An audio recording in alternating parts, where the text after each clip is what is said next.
Doesn't exactly look like it yet. But, good morning, everybody. We're bright and early here on Monday morning. And it's back to school day for the kids. So, you're staring at a presumably dark screen getting into the pickup. Why? Because it's time to go and drive the daycare bus. Alright guys, it's about 8 o'clock. We just got done transporting our school kids. Bright Futures Childcare. My better half and I own it. Just an old 21 passenger GMC bus. It's a 96. She's old, but hey, we're proud of her. She's ours. We transport anywhere from 13 to down to preschoolers. So, and we have 13 kids at 13 down to 6 weeks at the center, which we got around 100 enrolled. So, I come in and drive the bus every day. That's not bad. Like I said, we're with 100 kids, right around 100 kids enrolled. We're a decent sized center here in my hometown. So, and we're a town of 7,000 people. Just a small little town in Nebraska. But like I said, I enjoy it. So now, though, I think we're going to move on and head back home and see what we're going to do today. I don't normally show the mess underneath my desk, but there is Lily, the shop dog, the shop pug. Alright folks, here's how we're going to end this one off. I'm going to start by sounding like a bit of a broken record and repeating things like I usually do. But I've never done any of this to, try to be the next big thing or to, think that I'm the next great builder or even to say that I'm, a full-blown shop. Because I'm not. I'm a hobbyist. You've heard me say it many times. I am a hobbyist. All I'm really out to do is take my end of the hobby further, continue to learn, and if I happen to make some noise in the process, then great. I'm all for it. I'm all for catching somebody's attention. Doesn't mean I'm trying to be big. I'm just, like I said, if I catch attention in the process, so be it. Not a big deal. So, like I said, I'm just reminding everybody that I do these things as a hobbyist. Not thinking that I'm the next big builder or thinking that I'm a radio shop. Yeah, I have customers here in the shop. I just finished up 3 radios for one guy. A Cobra 29 and a couple 25s. So, and I treat those people as customers, like any shop would. But I am very selective with what I do. I don't take in any project that comes through the door. I am the first person to tell people, yeah, I can do this. Or, no, I can't do that. It's not something I know how to do. I will be brutally honest with anybody. So, yeah, I take in work just like any shop does. But I turn stuff away that I don't know how to do because I am a hobbyist. And even full-blown shops should turn away something they don't know how to do. Learn on your own stuff first. By all means, learn on your own stuff first. That's what I do. That way, when you get something in that belongs to a customer, you're not going to end up blowing it up. Like this amplifier, for example. You saw this amplifier, me working on it in the last video. That's how we're going to end it.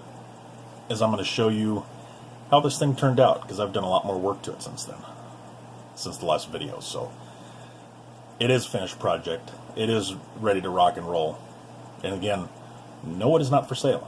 I am keeping this one because it's still exactly what I said in the beginning. It is a science experiment.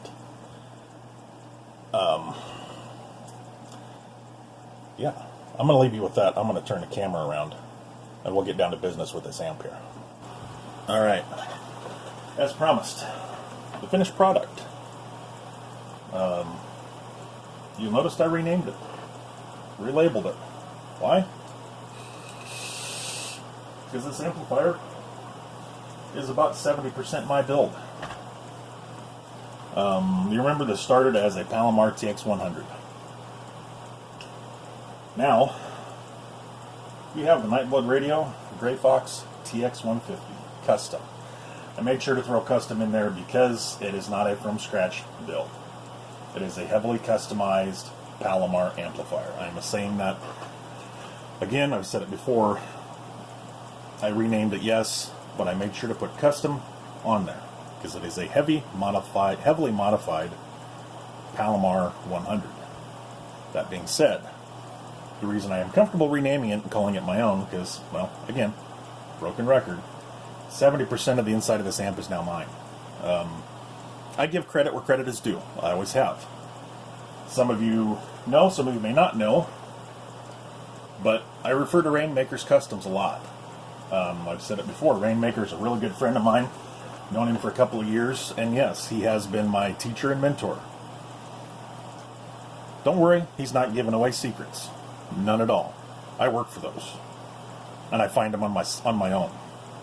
His teaching style for me has been to put the roadmap in my head and make me find my own way, make my own mistakes. Trash can full of blown up parts has been the cost of learning, as it should be. So if I get lucky and make big power on something, whether it's a radio, whether it's fixing an amplifier, whether it's building an amplifier from scratch, whatever the case may be, I owe it to him for getting me started and for making me figure this stuff out on my own. You all, if you haven't seen it before, I'll remind you, my very first from scratch build, the Timberwolf 2-14, it is still in line. It is still used every time I fire up the base station. And it is still running flawlessly. What does it drive? Well, it drives right down here. My Rainmakers Customs 4-pill base. This 4-pill base, folks, will keep a 1,000-watt slug in the corner on peak as long as my voice is yapping. That's not with a loud audio or anything else. That's just when I'm shooting skip, this thing stays in the corner in a 1,000-watt slug PEP as long as I want it to. So if you need something like that, go check out Rainmaker. He'll set you up. I know another guy that's got actually the twin sister to my amplifier, and his does the exact same thing. So it's a rockin' 4-pill amp. It does awesome. The intention someday is that 4-pill will be a driver. Right now it's the final amp, but the intention someday is that 4-pill is actually going to be a driver. But it's not right now. I'm not going to say it is because it's not. Intentions may or may never happen. You never know. But anyway, back to the Gray Fox. The only thing inside this amp, folks, that's original is the board, the transistors, a couple of capacitors, and a couple of resistors. That's it. It's the only thing left that is Palomar. This amp had 2 no-name 80-watt transistors in it, given the age. And I say no-name because there's no, name on them. There's no Motorola symbol. There's no Toshiba, no DEI, no nothing. But I do know from the markings and from getting some help there again from Rainmaker helping identify these, they are 80-watt transistors. Most likely probably made by a subsidy of Motorola given the age of this amp, because this amp is fairly old. That is my guess, but either way, at this point I just call them no name because I'm not sure what the manufacturer of the transistors are, but I am right certain they're either 60 or 80 watt, most likely 80 watt transistors. So that gives you an idea. That is all that's left that is original Palomar in this amp. And the transformers. So the board, the transistors, the transformers, a couple capacitors, a couple resistors. Everything else has been redone. Now, giving credit where credit is due. I used the original 2-pole switches. That created a problem with my sideband. Now, the sideband delay itself, I did. But I had to get a little advice from Rainmaker on how to get my light to work using just the 2-pole... wrong switch. Using just the 2-pole switch. So, I got to give credit to him for helping me figure out how to make the sideband indicator light work on just a 2-pole switch. So, the sideband delay itself, he didn't help me with. I did that on my own. Which this amp had sideband before, but of course we had to redo it because all of that stuff was gone, or I took out, removed, and started over with. The other thing, big thing, that I have to give Rainmaker credit for helping me with is the modulation light. He started by seeding the idea in my head, mainly because I was sitting talking to him on the phone, trying to figure out what am I going to do with this extra hole. So remember, this amp would have had power here, receive amp indicator light here, and then sideband here. Again, of course, obviously it's redone, but there is no preamp in this anymore. As I said in the last video, the preamp is gone. That was part of the broken circuit board that I was not about to try to fix again, that somebody else had fixed. No, that's why this project became what it did, because of that broken circuit board. And I don't use preamps anyway. So, what am I going to do with this empty hole? I didn't want an empty hole. I didn't want to put a plug in it. I wanted to make use of it somehow so it looked decent. So, Rainmaker gave me the idea of doing a modulation light. So I got to thank him for that, and of course, thank him for helping me with the circuit on how to make this modulation light work. So, that's where we're at. He helped me with the sideband light, and he helped me with the modulation light. Big props to him for helping me figure that stuff out. I learned something new, and now I know how to do it. Everything else on the inside of this amp, from the tuning, to the keying circuit, to reformatting everything on this, the input transformer has still got the original winding on it. The output transformer, I did myself. I rewrapped it. It's the original transformer, but I rewrapped it. You saw that in the last video. I rewrapped that. So, now I'm going to show you finally.